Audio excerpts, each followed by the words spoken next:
Hi guys, मेरे YouTube channel पर आपका हार्दिक स्वागत है।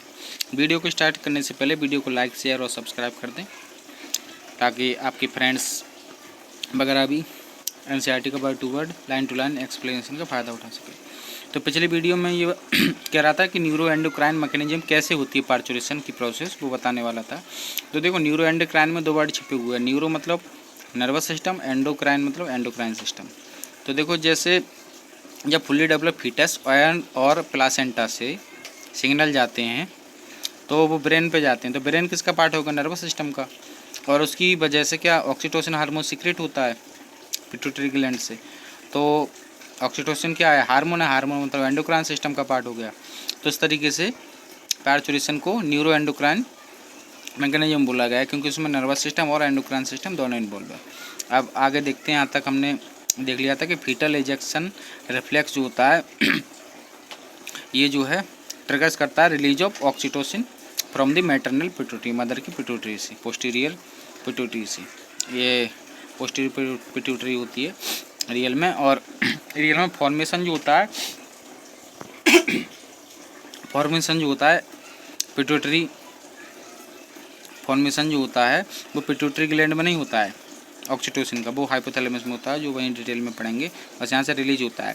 Oxytocin acts on the uterine muscle, और ऑक्सीटोसिन यूट्राइन मसल पे काम करता है and causes stronger uterine contraction, और इस प्रकार ये कॉजेज करता है स्ट्रॉन्गर। देखो, अब जो मैं एनसीईआरटी जो मैं बोलता हूँ कि बर्ड टू बर्ड एक्सप्लेनेशन, तो देखो यहाँ स्ट्रॉन्ग यूट्राइन कॉन्ट्रैक्शन भी तो वर्ड हो सकता था, लेकिन स्ट्रॉन्गर है, स्ट्रॉन्गर लिखा है।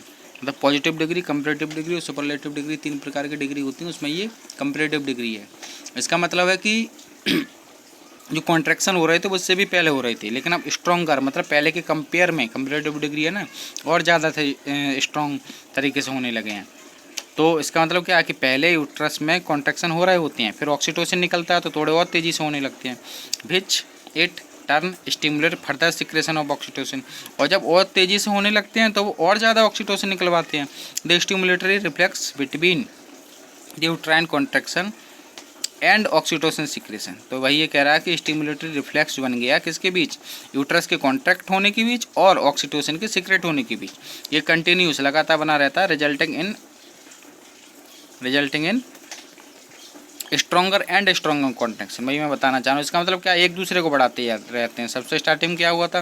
यूट्रस ने कॉन्ट्रैक्ट करना स्टार्ट किया था हल्का सा, फिर उससे ऑक्सीटोसिन निकला, उसने और ज़्यादा तेज़ी से कॉन्ट्रैक्ट कराया, और ज़्यादा कॉन्ट्रैक्ट कराने से और ज़्यादा ऑक्सीडेशन निकला, फिर और ज़्यादा ऑक्सीडेशन निकलने से और ज़्यादा कॉन्ट्रैक्ट होने लगा। तो इस तरीके से बहुत ज़्यादा तेज़ी से कॉन्ट्रैक्शन होने लगते हैं। This leads to expulsion of the baby out of the uterus. और इस प्रकार से गर्भाशय से क्या होता है? बेबी का एक्सपल्सन हो जाता है through the birth canal. Birth canal में होकर के, बर्थ कैनाल क्या होती थी, मैं तरीका भी बताया था ना इसका। बर्थ कर मतलब वेजाइना और कैनाल मतलब सर्वाइकल कैनाल। तो याद करने का तरीका कि बर्थ कैनाल किस किस से मिलकर बनी होती है? Vagina plus cervical canal before birth, लेकिन वो बी वेजाइना वाली बी 22 नंबर वाली होती है, लेकिन थोड़ा कोरिलेट हो जाता है बस। इसको क्या बोलते हैं? Parturition. Soon after the infant is delivered the placenta is also expelled out of the uterus. जैसे ही बेबी की डिलीवरी हो जाती है उसके जस्ट बाद या जल्दी ही प्लासेंटा एक्सपेल्ड आउट हो जाता है यूट्रस से। ये मैंने पहले भी बताया था कि जैसे मैंने काऊ बफेलो को बताया था कि बेबी की डिलीवरी होने के बाद, उनकी बेबी की डिलीवरी होने के बाद जो स्ट्रक्चर बाहर निकलता है तो प्लासेंटा कहलाता है। तो उसी तरीके से यहाँ प्लासेंटा बाद में जस्ट बाहर निकल जाता है। ये ध्यान रखना, ये ह्यूमन के केस में हम पढ़ रहे हैं, तो अभी ह्यूमन के केस से हमें मतलब है, जस्ट बाद निकल जाता है। Y do you think the doctors, निकलता वहाँ भी बाद में ही है, लेकिन यहाँ जस्ट बाद लिखा है ह्यूमन के केस में, तो अभी ऐसे ही ध्यान रखें। Why do you think the doctors inject to induce delivery. ये कह रहे हैं कि आप क्या सोचते हो कि डिलीवरी को इंड्यूस करने के लिए डॉक्टर लोग किस चीज़ का इंजेक्शन लगाते हैं, क्या इंजेक्ट करते हैं? तो सिंपल सी बात है, इसका आंसर ये है। मैं एक टीचर होने के नाते इसका आंसर देता हूँ, ऑक्सीटोसिन। और ऑक्सीटोसिन ही आंसर होता है। ऑक्सीटोसिन का कुछ मिक्सचर टाइप का होता है, तो ऑक्सीटोसिन का काम ही होता है कि मसल को और ज़्यादा कॉन्ट्रैक्ट करते रहना। तो इस तरीके से अगर कुछ जो है प्रेग्नेंट वुमेन में क्या होता है कि अगर बेबी की डिलीवरी के समय, अगर बेबी की डिलीवरी में दिक्कत आ रही है तो ऑक्सीटोसिन हार्मोन निकाल मतलब उसमें ऑक्सीटोसिन का इंजेक्शन लगा दिया जाता है, जिससे कि वो तेज़ी से कॉन्ट्रैक्शन होने लगे और बेबी की डिलीवरी में आसानी हो जाए। तो बाकी बहुत बहुत धन्यवाद। वीडियो देखने के लिए लाइक करें, शेयर करें, सब्सक्राइब करें। धन्यवाद।